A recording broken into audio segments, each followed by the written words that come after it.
In today's episode, I'll be giving my review and reaction, mostly reaction to Succession Season 4. So let's dive right into the last season of Succession. Do something, man. People are questioning you. Shut up. Shut up. Okay, yep, do that. Sure, guys. Stupid and dumb. Just an idiot. Get your shit together, son. Fuck it. I loved it. Welcome to the dub cast.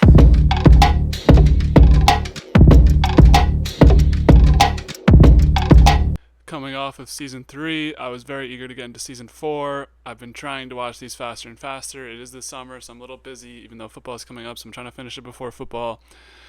We got 5 episodes left, but wow, man, these first 5 episodes of season 4 have been absurd. I remember when, I mentioned this before, but when I was last year, when I was still in college in 2023, when this came out, I remember everyone was talking about it on Twitter. Everyone was talking about it. All my friends were talking about it, and now I completely understand why this has been crazy. I wish I was watching live at I think probably 9 p.m. on HBO Sunday night. HBO shows hit. Wow, just so much to go through in these 5 episodes. So let's not drag it on too long. Starting it out, we have our first episode, The Munsters. So, coming off of season 3, obviously the siblings have just been rejected by Logan. Their plan to override his deal with Mattson and Gojo. And now they're doing their own thing. So, we got Roman and Kendall listening to pitches about their brand. Shiv's late to the meeting, but talking to a new transition team. Their new company is called, quote, The 100. Not sure where that name came from, but that's what they're going to go with for now. They're going to try and do their own thing, making a couple of jokes as usual. And we learned that Kendall has smoked horse before. I don't know what that means, but as a big drug guy, I'm not surprised that Kendall has done this. I just never have heard of somebody smoking horse before, so maybe I'm just in the blind about that. Obviously, Kendall's got his drug issues. I know ketamine's a horse tranquilizer, so maybe he just thought that. I don't. I need to. Maybe I shouldn't look that up. Actually, I don't know. Maybe someone can just let me know in the comments if I don't know if this is a thing. If maybe this was just like an exaggeration. Anyways, it's Logan's birthday party, and his side of things, and Connor, of course, is the only kid to show up to his birthday party. Obviously, last season we had the birthday party with Kendall, and his siblings only showed up because they wanted to talk to Mattson. Well, Connor showed up. Connor was there too to have a good time and be there for his brother. So Connor gets Sibling of the Year award, bro. He's the only one who consistently shows up for his family, and we see it here with his dad. Obviously, him and Will are there. Soon to be married, so good for Connor for showing up. He's got his own worries about running for president and all that, but Connor, say what you will about him, at least he's consistent about showing up for his family. So, also, who's at this party? Greg. He brings a date and he gets interrogated by Carrie at the door. Damn, it's like, wow. Obviously they have the new deal coming with Gojo, they have the election coming up, but just one small date that Greg's, trying to be cool with and just bring to a party. I guess maybe this is like a little bit of both, where Greg's kind of overstepping by taking this girl, but also Carrie, calm down. This isn't a big deal. Well, maybe it does because this girl's a little out there, but she wasn't vetted, so Carrie's going at her. But Greg, I don't know what happened to Contessa. I don't know what happened to Comfrey. He keeps fumbling these bags. Well, I don't think he's fumbling. I think he's on like now he's in the game. He's getting better and better woman, I guess. I don't. I mean, I thought Comfrey was a good match. They're both kind of shy and do their own thing, and they're decent at making waves when they need to. What do I know though? And the princess or Contessa, who cares about that when you can have this crazy girl? So Greg's got a new date to the party.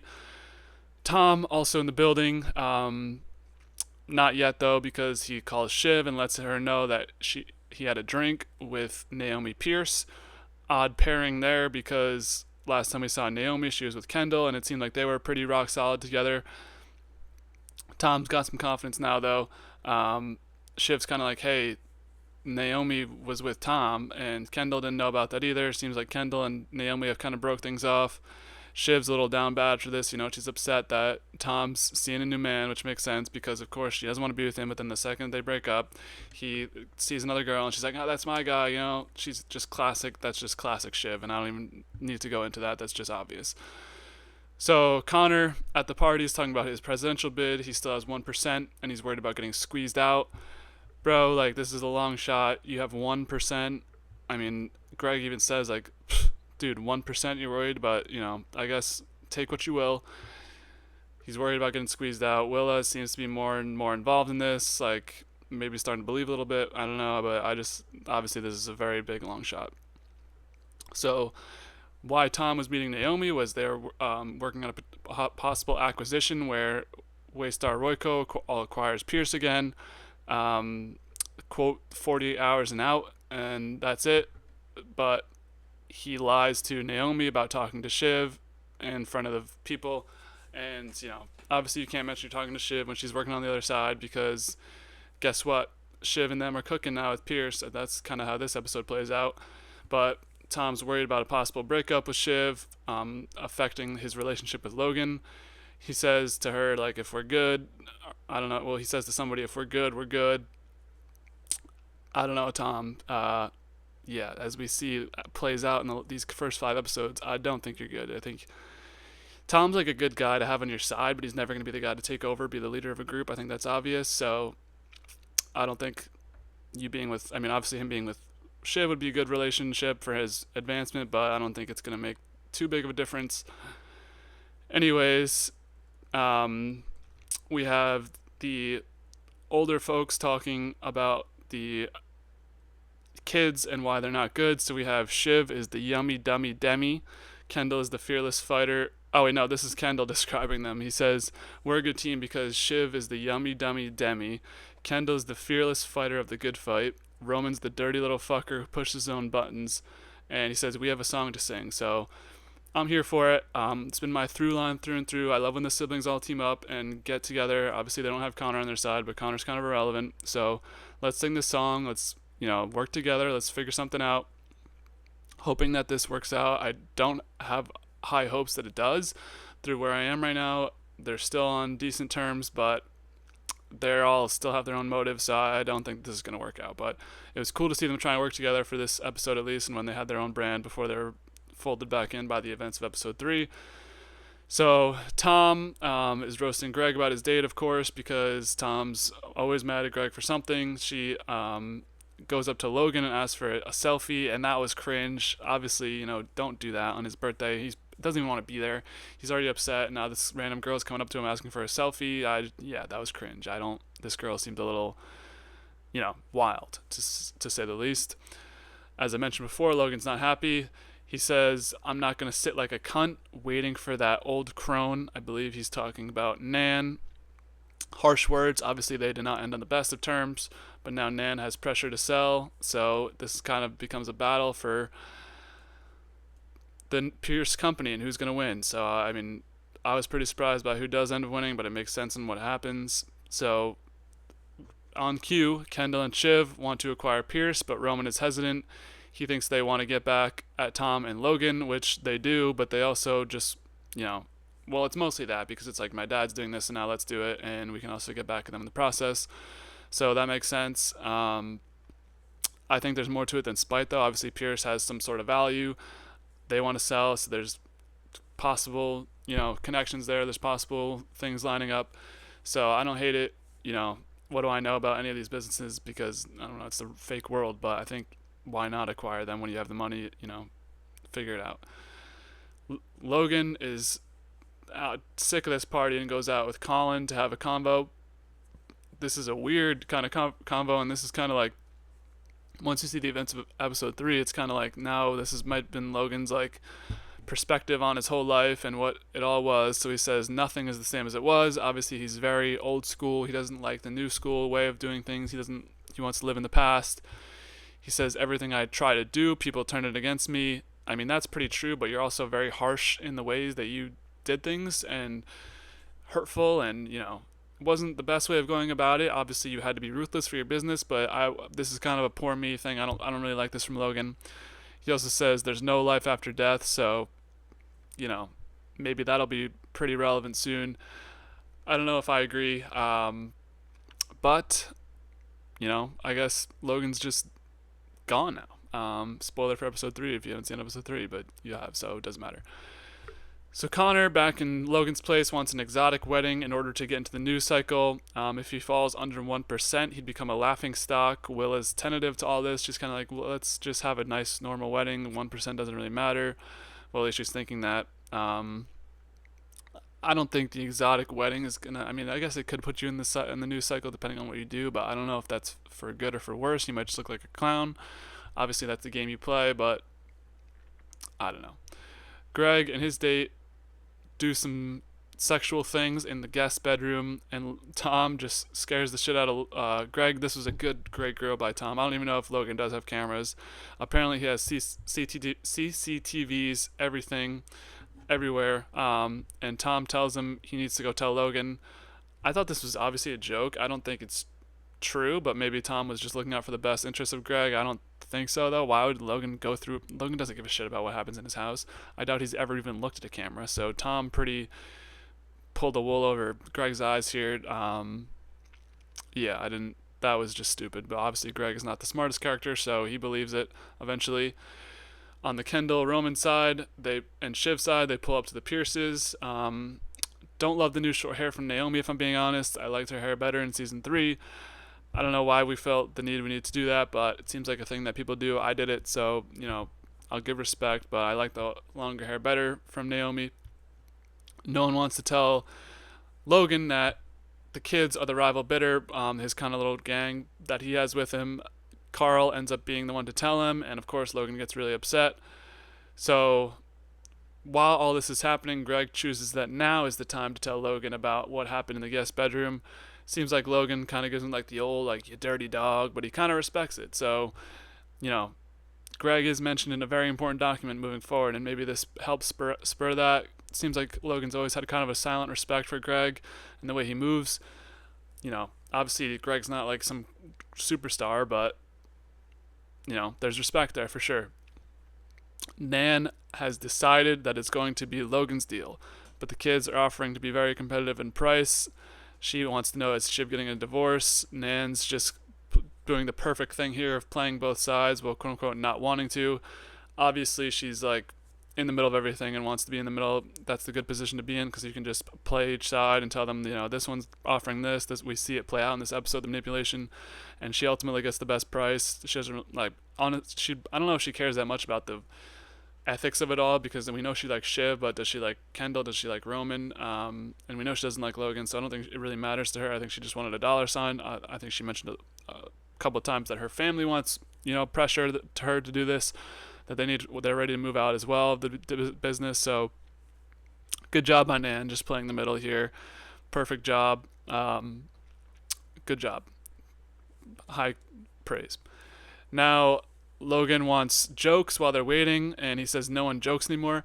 Sir, you have not laughed or told a joke this whole entire series. This is like, Logan was going batshit. I mean, and we kind of see it in episode 2 and not episode 3 because, but episode 2, when he goes to ACN, like, Logan's kind of, on a little streak here of just, I think he's like realizing his days may be closed and he wants to just live it up and have a good time. But of course, everyone has no jokes for him and is too scared to say something in case he lashes out, which is a perfectly respectable response. Man, what do you expect? You're their boss. This is the classic, like, boss asks for something fun and no one wants to do it because you're the boss. If you screw up, that's it. Frank tries. He has terrible jokes. Greg tries. Just a terrible vibes, bad joke session. Obviously cringy, awkward, but that's prime Succession. So that is that. The bidding war now is between the kids and Logan. It's for real now. It's locked in. So they get off the phone with Tom. He's offering $6 to $7 billion. Then Shiv walks in with $8 billion. Shiv and the kids get up to $10 billion, and then they turn it off. Logan and his crew, $10 billion is too much for them. And Logan, of course, calls them after they win the bid and says, "Congratulations on saying the biggest number, you fucking morons." little salty from Logan. I think he knows he lost this. It wasn't great. He didn't need it, but this is definitely a moral loss. They got him for sure. So credit to the kids. They did what needed to be done and maybe beat their dad for once in something. Shiv returns home, and Tom's there. This is kind of the last scene, our last couple of scenes of the episode. Shiv doesn't want to talk at all. She says it might be time for you and I to move on. Kind of a sad scene, you know. Obviously, these two have a very troubled relationship. A lot of things, a lot of factors going on in it. But this was a pretty sad scene to watch play out, just because we know how much Tom loves Shiv, and Shiv, you know, as much as she's very abrasive and well, not I don't even know what the word is. You know, she's not really into it, but it's just a sad scene to see a relationship between two of our main characters kind of devolve like this in this last season. But then be the things when Tom is making deals behind Shiv's back, and you know, the trust is gone. So we'll see what happens with their dynamic. We don't have a clear answer as of the first half of the season yet. Finally, Logan is upset with Sid after watching the news. Yeah, he's just taking out his anger on others. Clearly, you know, he's gonna have to worry about ATN now for this next episode. But bro, like, take a chill pill. You don't need to be upset with the world just because you can't do what you want and whatever. Like, I don't know. I don't like this from Logan. It seemed like a little angry.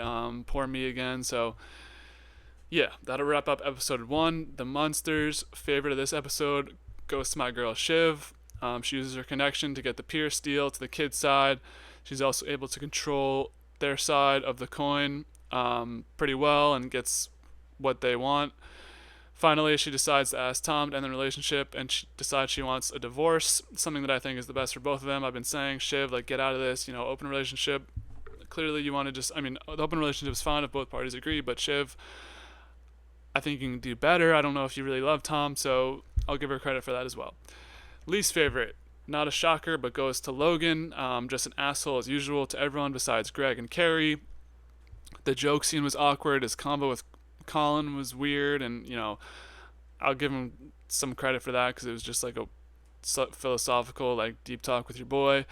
And he's now taken on the mumbling old man who's not happy with anything in the world and is just angry with everything. So that'll wrap up episode 1. Favorite goes to Shiv. Least favorite goes to Logan. Camera may have glitched for a second there. I just saw that, so sorry about that, but you're not missing much because it's just images on the screen. So episode 1 in the books. Episode 2 is titled Rehearsal, and this was another great one.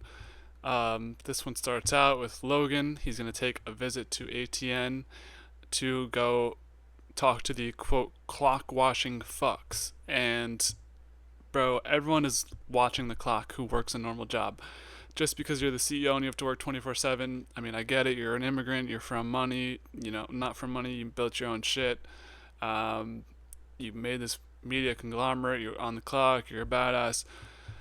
The normal person works a 9 to 5, bro. The second the clock hits 5 o'clock, they're out the door, bro. And that's simple. So this is a bad, especially in somewhere like news. You know, those people are up late. They have weird hours. At like 95% of jobs and 95% of people, as soon as that clock hits 5 o'clock, they're out the door, bro. Nobody wants to stay. Let's be honest. So, but obviously this Logan visit is iconic, so we'll get to that later on in the episode. Shiv is conflicted out of something, so I found out later that it's out of all the divorce attorneys. She got one pulled over on her by Tom. I'm not sure if I'll touch on that again, but basically Tom just copped every lawyer or divorce attorney in the area, so she can't get one. And yeah, that's out of the Logan playbook.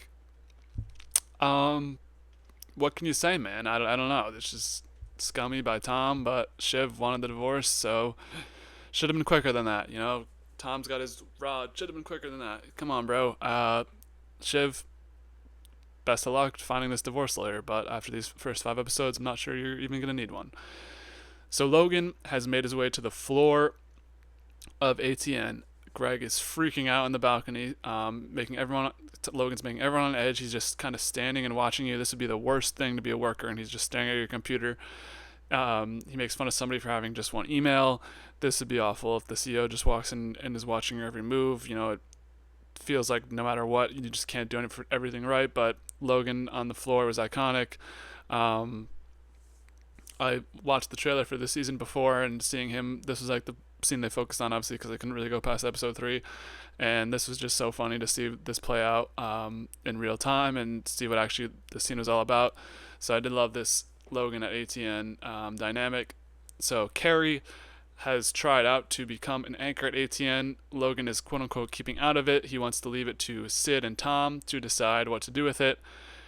I think he knows she's fucking horrible, and he doesn't want to be the one to tell her. Obviously, they're in this little relationship together. I respect it, but at the end of the day, if you mix business and pleasure, which Carrie is like his personal one-on-one person, maybe you should have just been like, hey, how about we promote you to my top personal assistant, or pay you more money to be my assistant? You got money to spend. I don't think you need to, I mean, I guess unless she really was like a dream to be a news anchor, I don't know. Just seems like bad vibes that you could have killed earlier on. Maybe say we're full at anchor. I don't know. I thought that maybe this could have been stopped earlier. But no. On the kid side of things, Shiv contacts Sandy with an eye for a possible circle back to the deal she was offered last season. Sandy's, a bit apprehensive just because everything kind of blows up all the time with these kids. Why would you trust them? But, at the end of it, Shiv uses her magic and she's maybe considering it. So Logan gives this fiery speech at ATN HQ. He says he loves it in here. He will not get out. He wants to kill the opposition. Very hype music and just a very loud scene, very vibrant. This is kind of like the Leonardo DiCaprio I ain't fucking leaving scene. Obviously not as hype, but up there. This is very. I'd be ready to go. I'd want to work at ATN and get ready for war. I'd be ready to roll into war for my guy Logan. My CEO's down here hyping me up. Fuck yeah. So Logan has got rid of the chopper for the kids that they need to use to get to Connor's rehearsal. Obviously this rehearsal, that's referring to Connor's wedding. It's the night before, I believe.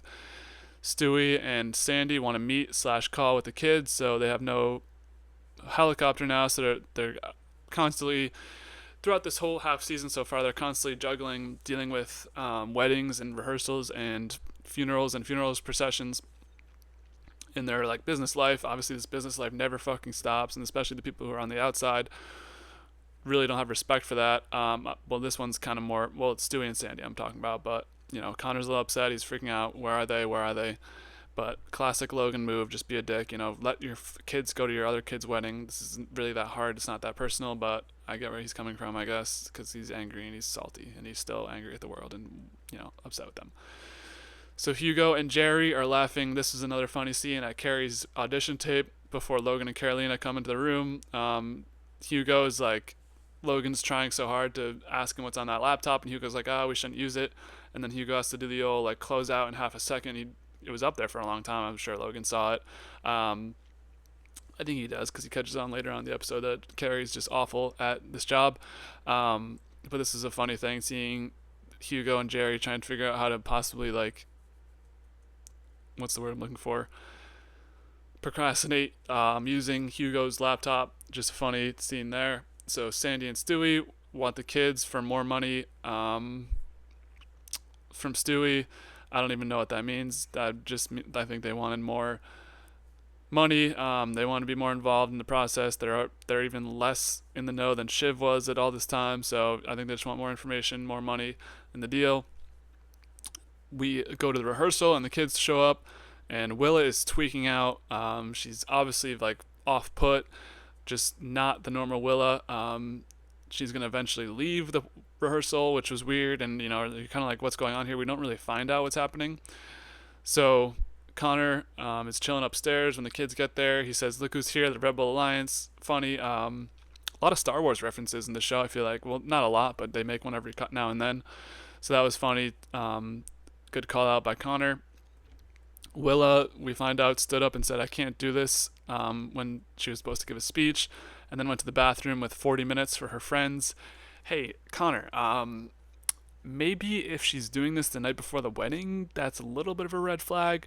I haven't seen any evidence that this is not going to play out well, but, this isn't the best thing I'd want to be happening for the pre-wedding vibes. This was not good. So Connor, having dealt with all this, he wants to go somewhere real and not the usual places. Talking about karaoke a lot. We'll see what happens with that.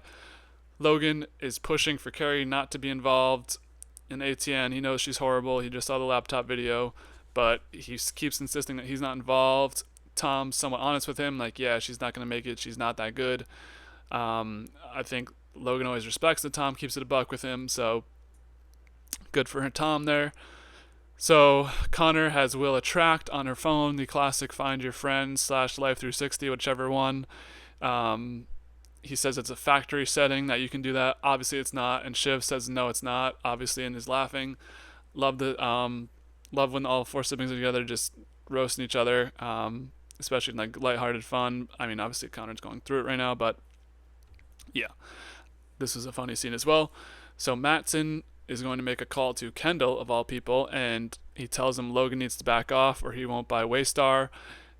My question in this was, does he think Kendall is still with the company? I think he does, because it's not really in the news that the siblings are out of it. But Kendall of all people is the one who's been so far away and been pushing the anti Logan rhetoric, at least as of the last season. I don't know if anything changed since then. He has his own company now, so I don't know if maybe Mattson was on too many shrooms or too many drugs or something.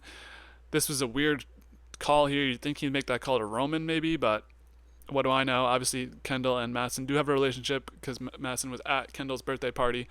So what do you know? Kendall now has some inside information on the deal.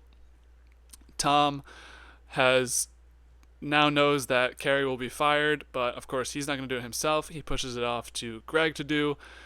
Shocker, everything that Tom doesn't want to do, he just gives to Greg, and yeah, this goes about as well as expected. We'll talk about it in a bit, but yeah, not the best thing for Greg because Carrie is a firecracker for sure.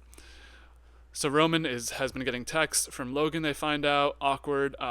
He's definitely been in cahoots. That was my theory. I thought that all along he was in cahoots with them, with Logan. He can never back down from Logan. Obviously, there's some sort of dynamic there. He texted him initially and said happy birthday. They just all the siblings can't get on the same page for anything. It was a funny conversation, and Connor says, we need to do karaoke. Enough of this business shit. And I agree. It's your wedding. Let's have some fun. At birthdays, weddings, like let's have fun. There always has to be some drama at this. Like let's just have a good time, man. Let's have a couple of drinks. Let's kick back. Let's enjoy your wedding. This could be the last. Hurrah. Now Connor's gonna be the only one that's married in the group. So I don't know. But of course they don't give a shit about Connor. So Greg is going to have his conversation with Carrie. She clocks him mostly, but he does give her the lowdown. If this focus group, he says there's like a focus group that has decided that she's not good. That's a good excuse. Blame it on another group of people that aren't there. And she says to him, if this focus group isn't real, I'm going to take you apart like a human string cheese. And then Carrie walks into the room with Logan and Jerry, and yeah, they have the juice to bring the kids back to the table. We'll see if that happens. Doubt it. Connor tells Logan that the kids are hanging out with him. Of course, snitch. Connor just wants love and respect from his dad. Of course, gives him the lowdown that they're hanging out. Kendall, just be water, friend. I think Kendall needed to chill out. I don't know. Logan calls Roman. No answer. Logan, Colin, and Carrie just pull up on them. They go to this club, which is a funny dynamic of Logan like going to this karaoke club. They try to kick Carrie out of the room, but she's like, I'm staying. Or Logan's like, she's staying. The kids can't even get this woman out of the room. Logan says he wanted them all at the party, which is cap. Didn't even want to be at the party. Logan half apologizes finally to all the kids. He says, I don't do apologies, but I'm sorry. Come on, bro. Like, ugh. So I think Kendall is saying this. He says, you ignored Connor his whole life. You hit Roman when he was a kid. You locked Connor's mother up, and you gave Tom advice to a divorce lawyer. This might have been an all-group contribution, just dumping on Logan. He is not going to apologize for any of this, but this is, good to get it out there. This is like the family therapy session they had a couple seasons ago. Maybe this was actually what it was supposed to be like. Tell them your deep things that have been holding you back. This may be therapeutic, but obviously coming up next episode, it's not going to matter, but maybe this is what you need. You never know. Kendall, of course, Logan is not happy with all these critiques on him. He says, you're such fucking dopes. You're not serious figures. You're not serious people. He did say, I love you all, though. And, that's the best you're going to get out of this guy. Still angry, still salty about everything in the world. It is what it is, bro. I mean, I think this relationship has been broken now. The kids are in their 30s or 40s, so it's just not going to work. The trauma dumping, the anger, the hostility, it just isn't going to work. There's just too much venom in the air. I didn't think that they were ever going to get it back together, and now I know for a fact that they're not. So Connor gives true points about them all. After Logan leaves, he says, "You all chase after him, and no one gives a shit about me." He has a very sad quote in there about like having no family. And I feel bad for Connor, bro. He's always had to do his own thing. Obviously, he rides his own wave, which is respectable. And it's like this poor guy. He may be a clown to some people. He may be a joke to some people, but he has his heart too. He is part of the family. And what are you gonna do, man? It's just terrible family dynamics. But luckily for Connor, when he gets back to his place, Will is in bed waiting for Connor. Good for him. He just gets up, sits up next to her with the suit full on. Take the suit off, bro. I think this was a scene, a reference earlier. I said this as well. Take your suit off before you go to bed. But your girl, you didn't know if she was gonna be there, so I'll give Connor a pass. And at the end of this episode, shocker, Roman is betraying the other siblings and going to meet Logan. Logan wants him at ATN now. He doesn't want him. He more needs him. Classic Logan manipulation, using on Roman, who's the easiest to manipulate in my opinion, besides maybe Connor, but Connor doesn't really count. So, yeah. At the end of this episode, I was pissed because I figured that Logan always wins, as Tom said, and Roman going to his side as usual is just like same old shit, new day. So that'll wrap up episode 2, Rehearsal. My favorite of this episode, I'm going to give to Connor. Just some all-time funny moments from him in this episode. Him panicked gives me flashbacks to that scene when he was hosting the ball in in season 1, where he just freaks out about every little thing. It's also just I also felt pretty sad for him and just hope everything ends up good for him. Was happy to see Will there for him at the end. Least favorite, shocker once again, I'm going to give it to Logan. Once again, he just comes off emotionless in this episode. He passes off dissing Carrie and dismissing her bid for ATN anchor to Tom and Greg, which is somewhat understandable, I guess, but you also need to have hard conversations. Aren't you the guy that says that all the time? And you're this tough warrior, but you can't even say that. He still tries manipulating the kids, particularly Roman, and we learn more of the horrid things he's done to the kids, like hitting Roman, disregarding Connor. And he has another semi-outburst when he can't get what he wants from the kids at the end of the episode, so least favorite goes to Logan in episode 2. So that'll wrap up episode 2. Let's head to episode 3. Episode 3 is titled Connor's Wedding, and this is the episode that I heard everything about, man. From the plane to the wedding. Obviously, the wedding takes a big backseat into the main events of this episode. Wow. Shocked that this happened, what happened in this episode. Let's dive right in. So we start out the episode coming off of last episode. Logan wants Roman to come and visit Matsson. Obviously, they have a connection. Roman's been kind of the liaison between Matsson and Logan, so he wants him to come back now and not go to Connor's wedding. Come on, bro. Like, can we just have a nice wedding where everything's chill? This is the third one in 3 or 4 seasons now. We had Caroline's wedding last season, business deals going on there. We had Shiv's wedding in the first season, business deals going on there. Let's just have a peaceful, nice family wedding. But no, this show's mad drama, so there's got to be something. Now, Logan is also done with Jerry. He thinks her time is up, so he now wants Roman to be the one to let her know that she's not going to be part of the company anymore. Yeah, that goes about as well as expected, but this is even more manipulation. He knows that Jerry and Roman have a special connection. Regardless of what you think of that special connection, this is why can't literally anybody else fire her? Why not Frank, who has mad experience? Why not Carl, who has mad experience? Why not Shiv or Kendall? Well, I guess, yeah, you couldn't do that. But Carolina, there's all sorts of people that we could get to do this. Tom, but you have to do Roman because they have special connection. So even till his last couple of days, Roman is being manipulated by Logan. So along with Jerry, he wants to also get rid of Sid now as well, just cleaning house here. Not sure what he had teed up here. Maybe a changing of the guard. Obviously, the company was about to be acquired, so maybe he just wanted to get rid of the old heads and push in with the new crowd, get some new people in there, get some new stock risers. I don't know. But Sid and Jerry were supposed to be gone under Logan's reign. Obviously, those both, well, maybe one of them will happen in the last second half of the season, but at least for now, both are still on the staff at the end of this first half of this episodes. But yeah, Logan had a vision. Ultimately, it's not going to matter because of the events of this episode. So Roman is upset with Shiv and Tom when they talk to him about Jerry, and now Roman just goes up to Jerry and tells her in a roundabout way, obviously beating around the bush. Jerry pretends like she doesn't care that much, but I can tell she's decently upset, and then she ends up crying. So yeah, sucks for Jerry. I'm Team Jerry. I love Jerry. She always does what's right for the company, but that is what happens in business. Sometimes someone just makes a decision one day, you're done, and you're done. So that's it. Obviously, she's not going to end up being actually fired, but I did feel bad for Jerry in the scene. She wanted to be CEO, got her dream, kinda. I don't know if she really wanted it, but was high up in the company, and now she's gone. Felt bad for Jerry. So Roman finally takes issue with something Logan has to say, and reading this all back now, this is like a sad state of affairs for Logan's final talk with his kids. Roman's finally fed up. He says, "Are you a cunt?" Having to deal with the Jerry situation, which I agree with him on. Just everything that Logan's put Roman through in his life.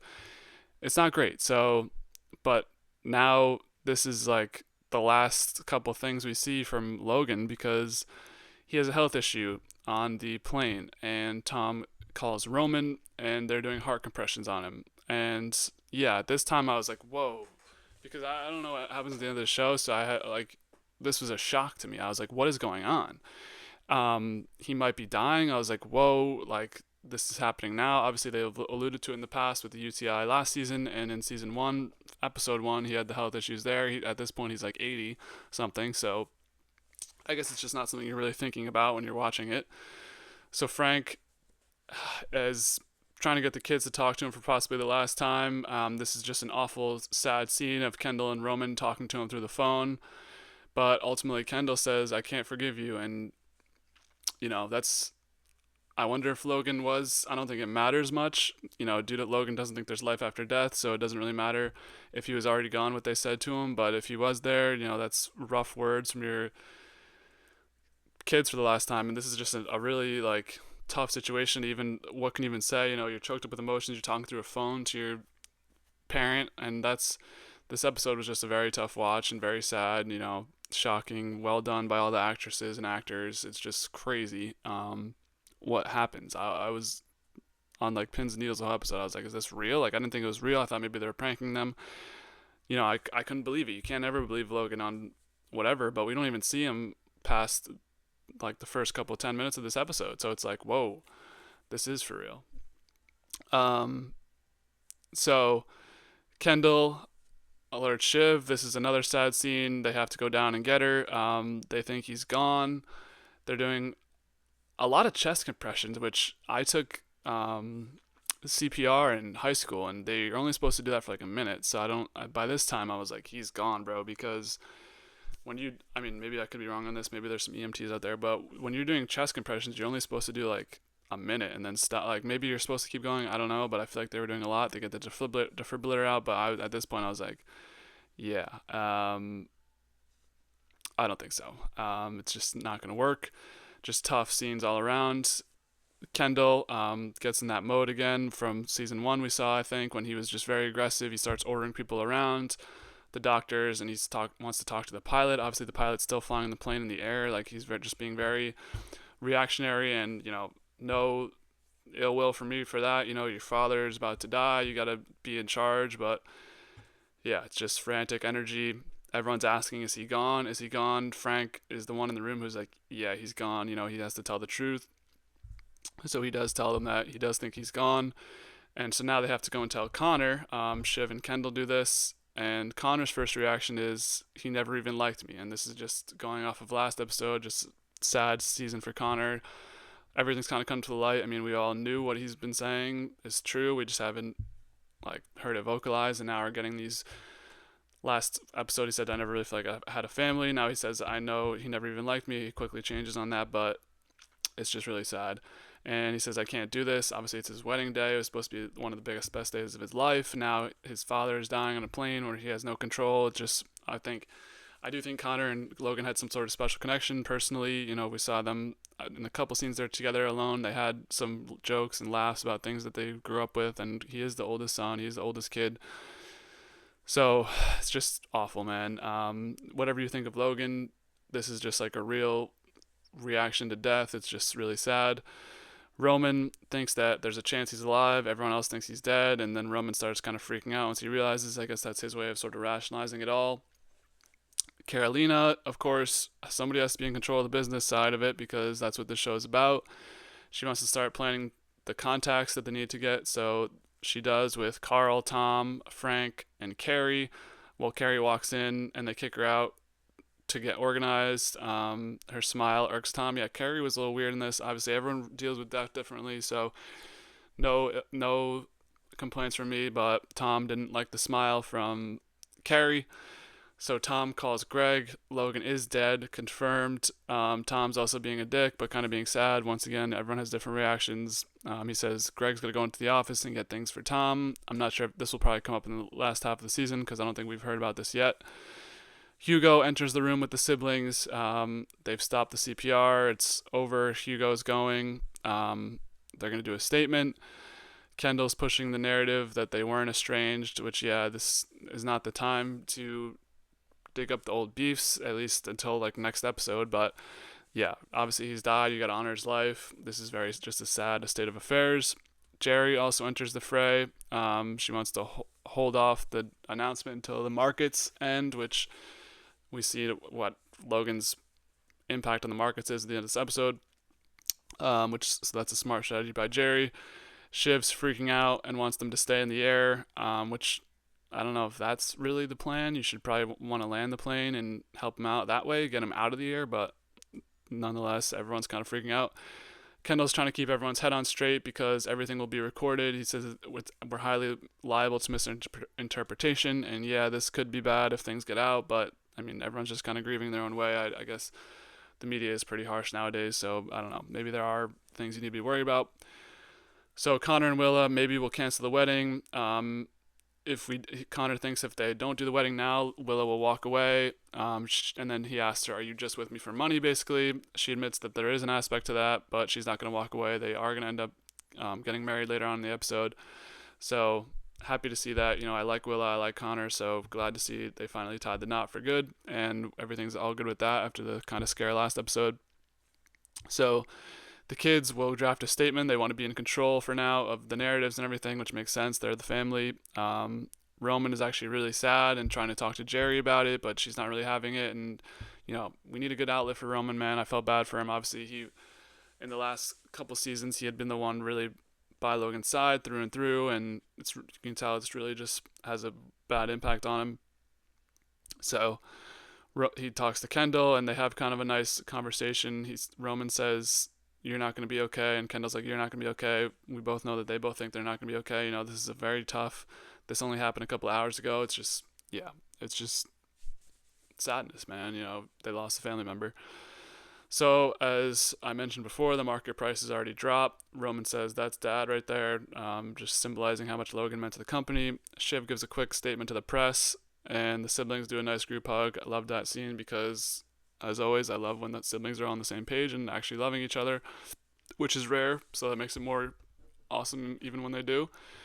So Connor and Willa actually do get married, and yeah, that's going to wrap up the episode. I can't believe he actually died. I was waiting for the, haha, gotcha moment, like he's just chilling and waiting on the call, like in the other room. But no, man, R.I.P. Logan. This is it for him. Last season, 7 episodes to go. There he goes, man. Or 7 episodes to go. Yeah. R.I.P. Logan, a GOAT character for sure. Obviously, I don't agree with most of the things he did, but just from a character standpoint, he brought so much to the show. He's the main villain, and I don't know how we're gonna get to the end without him. It seemed like that he was gonna have to make the decision, but I guess that decision will be out of his hands, at least for now. It looks like it's going to be up to somebody else to make the decision about who's going to run the company. I'm not sure how that'll go. Um, Obviously, never got to the finish line with Pierce, never got to the finish line with Matson. Kind of had just a bad way out with his siblings. I mean, not siblings, kids. They just, yeah, it didn't seem like any of them ended on a good note. Obviously, Kendall, the whole last season was against him. Shiv was upset with him at the beginning of the season. Roman was turning around on him, but even in this episode was a little upset with him. And Connor always had that kind of nice relationship, but even then, the first thing he said was he never even liked me. So, R.I.P. Logan, definitely a top tier TV character. We'll miss you, bro. Your impact will definitely be noted moving forward. So, favorite character of this episode, I'm going to give to Roman. He was just going through it this episode, and I don't blame him. I felt really bad about everything that happened to him, especially with the Jerry stuff, with his closeness and the complicated relationship with his dad. I felt like he was the one who was caring the most and trying to be in the moment and trying to access his emotions. So I'll give favorite to Roman. Least favorite, tough one to give a least favorite to. I'll give it to Tom. He just wasn't really looking at the emotional side of it all and was just kind of going suit mode with everything. But it was a hard one to pick a least favorite. So least favorite goes to Tom. Episode 4 is titled Honeymoon States. This one starts out with Shiv in bed, and she's on a call with a doctor. Originally, I didn't know what everything was this was about, but they're asking if everything's good, and I thought the only thing I had was pregnant, and yep, 20-week scan. Shiv is pregnant. Now, the big question for me is, who's the father? Obviously, it should be Tom. I'm trying to timelines. Do the timelines add up? I don't know how long season 4 was after season 3. Was it the actor? Was it Nate? This show, everything's all very close together, so this could have been Nate, bro. I mean, that kid could come out not having the qualities of Tom, but obviously Tom and Shiv were talking about pregnancy in the latter half of season 3, so maybe it is Tom's. It probably is assumed that it's Tom's, but I'm interested to see where this pregnancy storyline ends up going from here.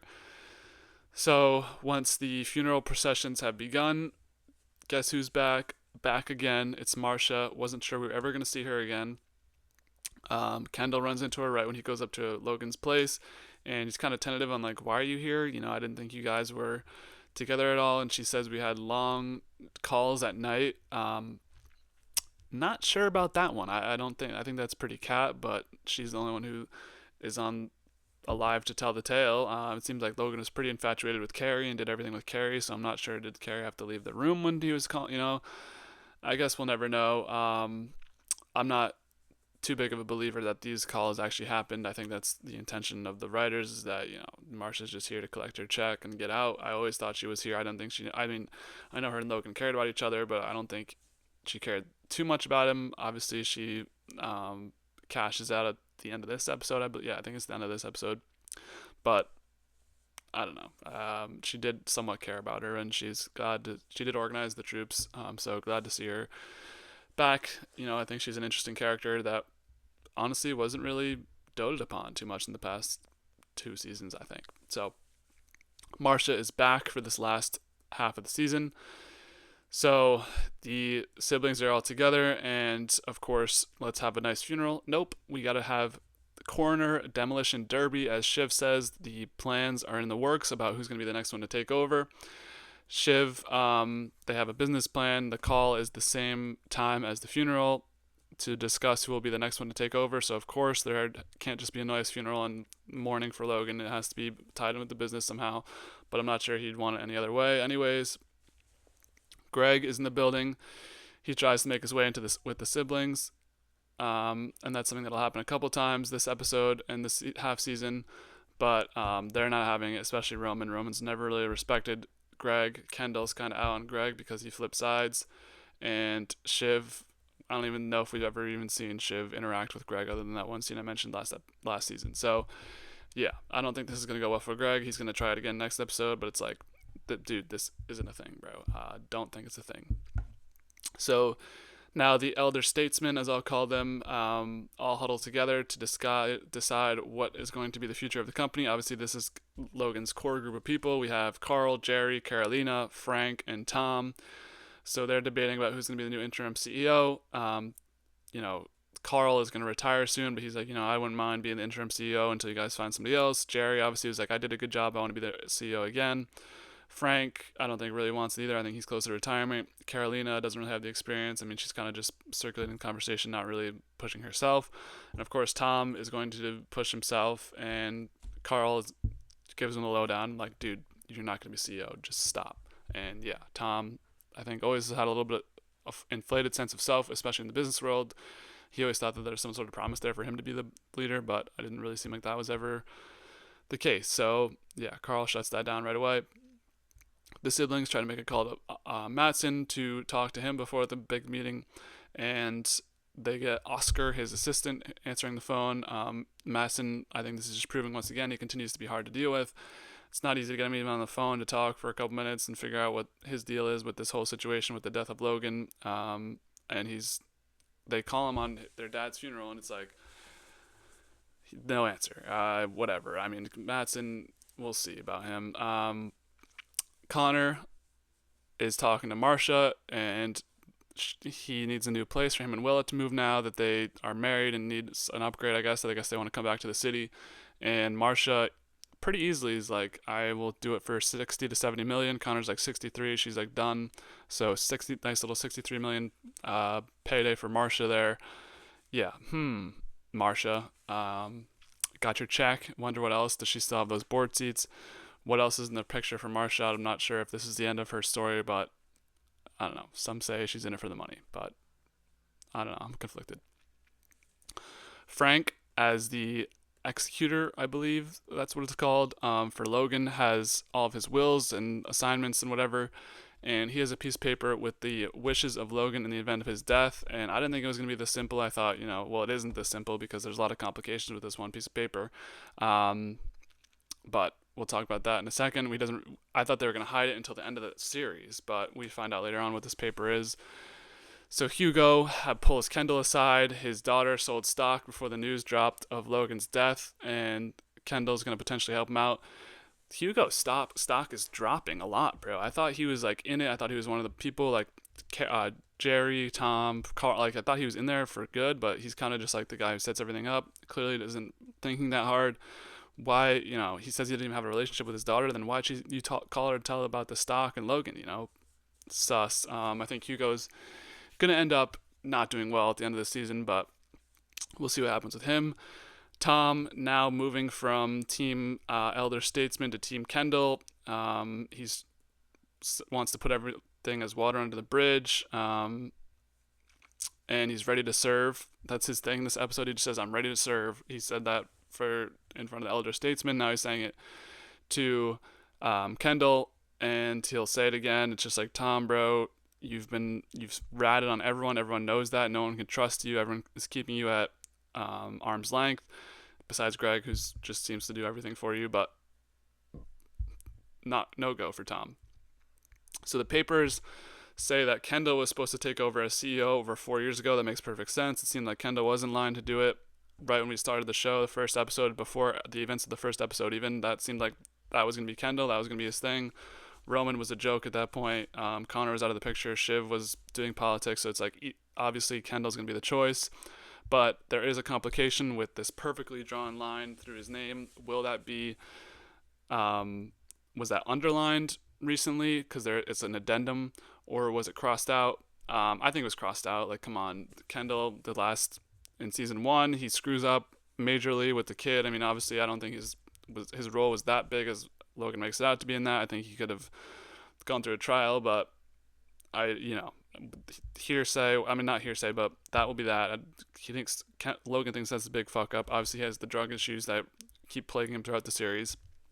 He went against him in that season 1 as well, with the Stewie group and the Sandy Furness group and the whatever that was called. Season 2, I'm forgetting what happened. He's kind of like, season 2, maybe that could be the underline, because he did everything right, was trying to be under his skin, or not be under, like, be on his side, just do everything right, he's deadpan, obviously he was going through his own little battles of depression and stuff, but he was at Logan's side. He was kind of Logan's pit bull with the whole Volter thing. So maybe he underlined it then. And then season 3, obviously the end of season 2, the last scene, and season 3 probably could lead to the cross out. So my thing is it's probably crossed out, but Logan, who knows what he was trying to do. Maybe he was respected the moves by Kendall in season 3 or season 1. I don't know. I think it's hard to tell. I feel like there might be something else that comes out that gives us the true defined answer on this, because that line was perfect, but I don't know. So Greg is brought into the room. He was wrote down in the addendum as well. Most people think it was a joke, but I don't think so. I think Greg, as I mentioned, previously in the last couple episodes, him and Logan have a good rapport. I think Greg's never done anything wrong to Logan besides, the whole house thing, which I don't think Logan cared about. He probably just mostly respected. I think Greg's got something coming to him, something good. And Greg has played this game perfectly throughout. He's perfectly advanced. He's smarter than he looks. He doesn't play dumb. Well, he does play dumb, but he knows what he's doing. So I think Greg's going to make it out of here alive and with some good rewards. Shiv thinks that the kids had a hand in killing Logan by making him get off the plane. You can never think like that. Even though it may be true, I don't know, but it doesn't seem like that's really the cause of it. It seems like he had underlying health issues that we're going to get to him anyway. You can't ever blame yourself in your life. That'll just lead to guilt and lead you down a dark path. Her and Tom have a nice conversation where Tom's trying to recapture old love, but Shiv dismisses it for now. But I think this is what Shiv likes. I think she likes being chased. I think her and Tom will end up back together. I think with the kid, everything, I think that's my prediction. Shiv and Tom will be back together.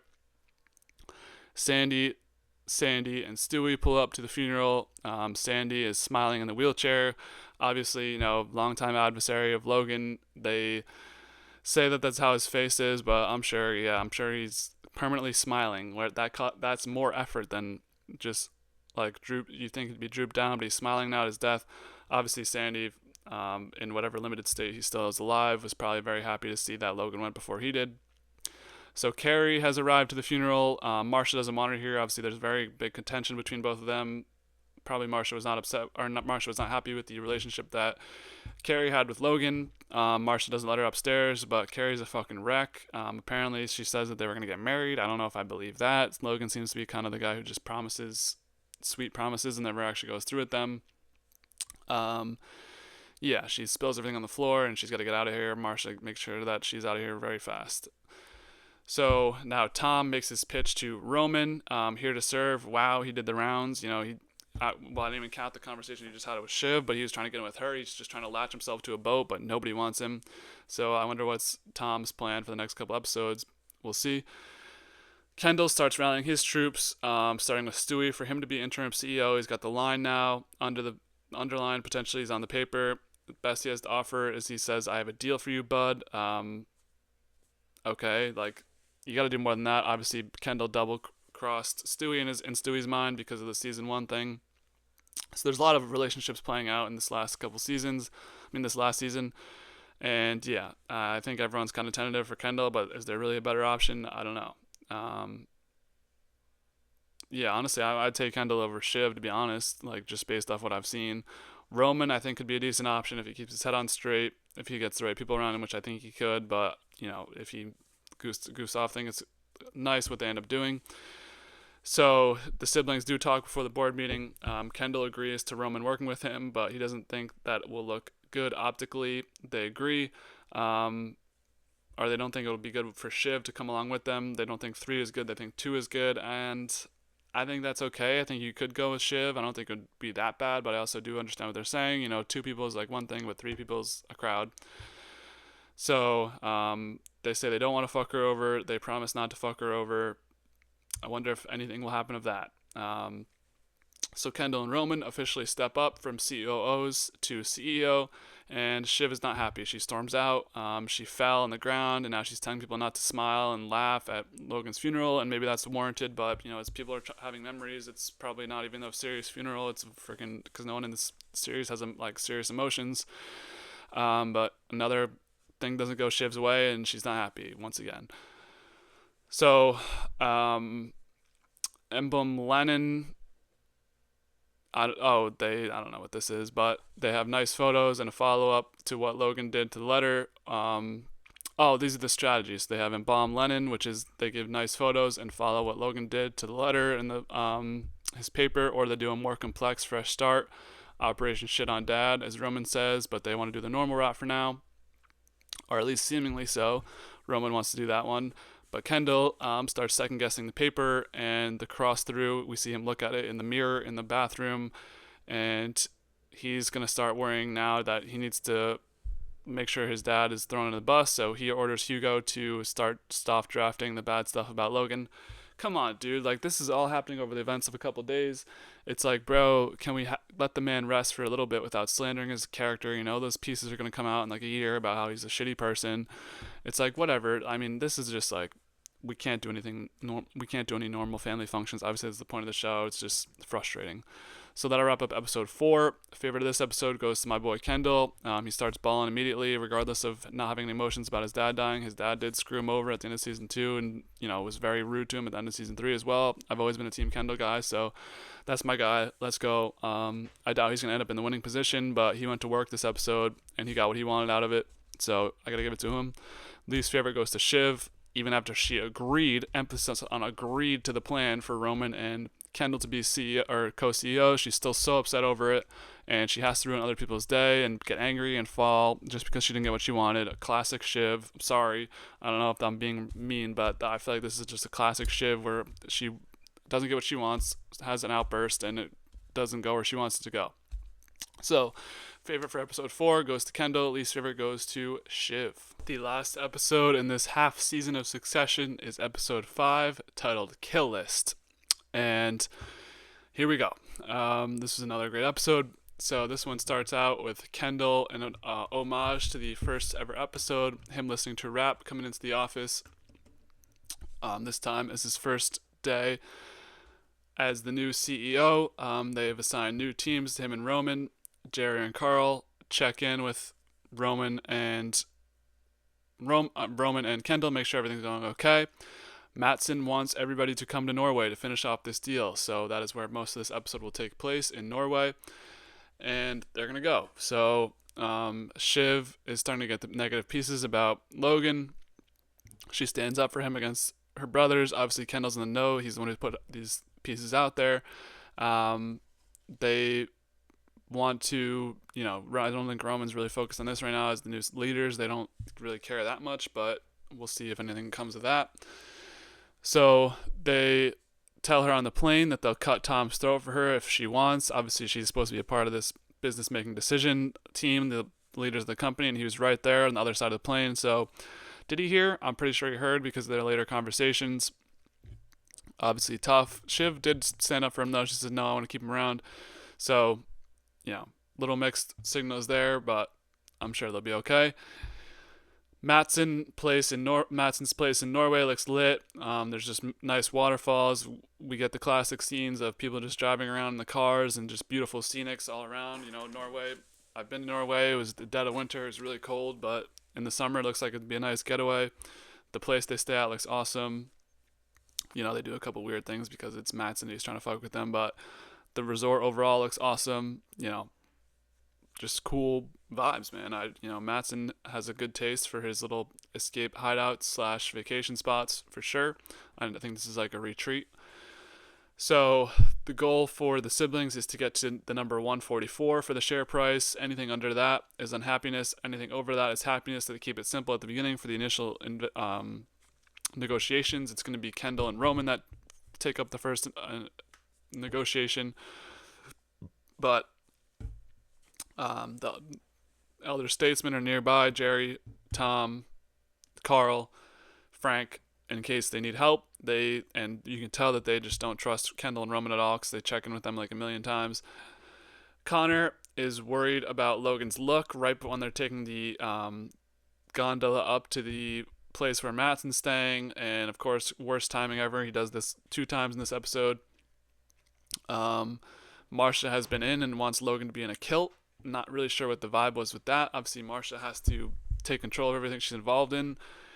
Connor and Willa got to go to work and fix this. Obviously, Connor's worried about his presidential campaign as well, but the siblings are all focused in their world. I think this is another scene to just show you that everything that happens in the business world, they are only thinking about their world. They're not thinking about the world outside of them and everything else, like their family lives and things like that. So, just sad.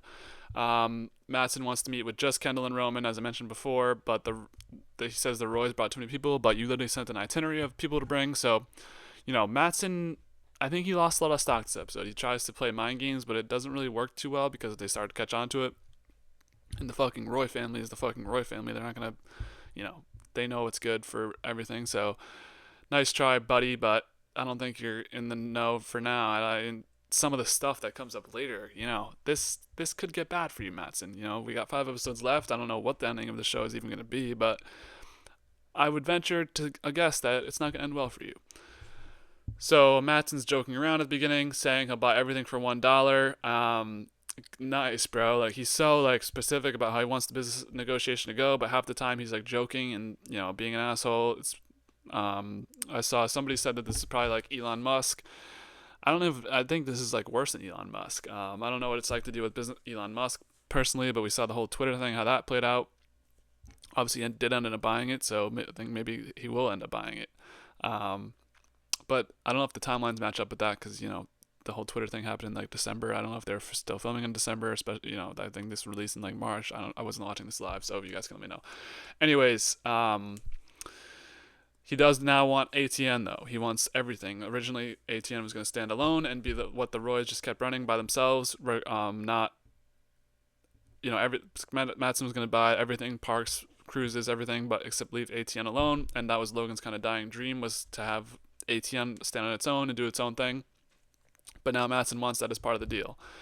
Kendall and Roman seem pretty unsure about this new deal, including ATN. They also come off pretty inexperienced in this role. I think we've seen Kendall in these sort of positions before pitching, but that was kind of like on his solo ventures / entrepreneurship. So not sure if that experience played in well here. Shiv doesn't really care that much about including ATN. She just wants to get the deal done. It seems like Roman's kind of the one holding out for ATN because he wants to do what was right for Logan and carry on Logan's dying wish. While all this is happening, Greg and Tom begin planning their networking around. Greg has it on good authority that there's a kill list, so people that they want to get rid of if the companies were to merge, and Mattson did do the buyout. So once again, Greg is trying to insert himself with the siblings, the quad squad or something he says. It's just like, this is not going to work. It's funny to see Greg try and get in, but I just don't think it's going to work. Tom inserts himself at the table with Mattson. And, I think Tom holds his own here. Mattson, of course, is trying to fuck with them about France. He says, we're just waiting till you give us a decent offer, a counter offer, because Kendall and Roman are right there. So they say, we want to do this right now. And they say, yeah, let's do it. So they sit down and start just banging it out when it was supposed to be chill, like everyone's drinking beers. But, let's get right back to business. So Mattson says he sees a way back for ATN. There's good parts to it, but it's just a bad brand. And he says it's a tribute brand. Obviously, ATN has been a spoof on Fox News, I believe. And Fox News is still holding out strong in 2024. So I don't know what Mattson's talking about. I think, by the end of this episode, I think we're led to believe that Mattson doesn't make the transaction. But, I don't know if what he was expecting. But, ATN, I think, was on a way to greatness or not greatness, but I think ATN was good anyway. So it's like, I don't know, he's trying to just shit on their like one good part of their company. I don't know, I just don't understand the strategy really. So he does say, I like to fuck around, but not with money. So there you go. That's like the Mattson quote of the episode. Clearly he's just fucking doing whatever and doesn't give a shit about anything. He's just fucking around. Kendall wants to tank the whole deal now. He got a bad vibe off Mattson. He thinks he's a bad fit. He's going to fuck it and destroy everything that Logan's built. But I think side hustle here for Kendall is just wanting to run the company by himself or with Roman in the picture as well. But, Kendall's probably been dreaming about this day for like 10 plus years of when he's finally going to run the company. And now he has it. He's not going to let it last for only a week.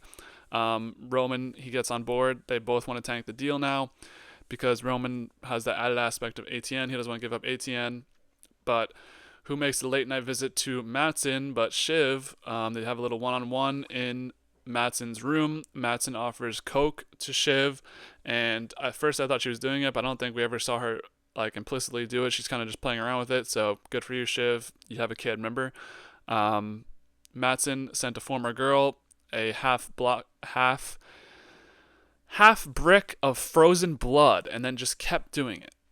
What? Like, bro, this guy's off the rails. He's sending out weird tweets, sending out a brick of half frozen, half blood. Like, what are we doing, Matson, bro? What is the context of you ever even needing to do that?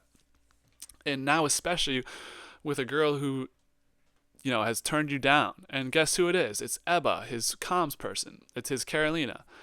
So no wonder he likes Carolina so much. He's gonna probably kick out Ebba because she has bad like history on him. She could tell all the stories of this awful shit that he's been doing to her. What are we like half? I can't get over that. A half brick of frozen blood. It's just like another thing on the show that just happens, and we're like just hem and haw over it. But it's like what? So Kendall, at night now, recruits Greg to badmouth the vibes. He's like, everything's not going well here. There's not a good fit. An effort to help them tank the deal and send the Gojo people he sends the Gojo people to watch a shitty movie in the morning. It's their shitty movie they've been making that hasn't come out yet. It's half edited and has not been going well so far. It's been tanking. So he sends the Gojo people to watch that and be like, hey, look at this shitty movie we're making. You don't want to buy this. So Tom and Shiv once again have a feisty interaction where they're fighting over shoes and earlobes. I believe Tom calls out the earlobes, Shiv calls out the shoes. She's like kicking rocks in his shoes, just cringy. This is probably what makes them fall back in love though. Shiv chats with Lucas came up again. Her chats with Matson came up again. Tom didn't like that, of course. So essentially, at the sort of last negotiation of the episode, Matson confronts the brothers, and he thinks they're tanking the deal. Obviously, the tanking the deal would be illegal, I believe, because it's not in the best interest of the shareholders. But they deny once again. They call him Scooby-Doo because they say, or no, he calls them Scooby-Doo. He thinks they're Scooby-Dooing him. He says their dad would be embarrassed of them. He wants to go around them and talk to the board, the old people, the elder statesmen, as I call them. And now Roman has had enough. He's fed up. This was a great Roman scene. He just lashes out at Matson. He tells him, you're dragging out the deal. You brought up the family days after Logan's death. We're not selling to you. It's not happening. I fucking hate you. And obviously, with the little history between Matson and Roman, they were supposed to be boys. This was a big thing for Roman to do. He doesn't usually stand up to people. So love to see this Roman rant for a couple minutes, get in his face. It's while he's pissing, of course. It has to be during a weird time, but that's where we leave it on Norway, and they head back in the plane. But Frank gets a call. It's from Matson.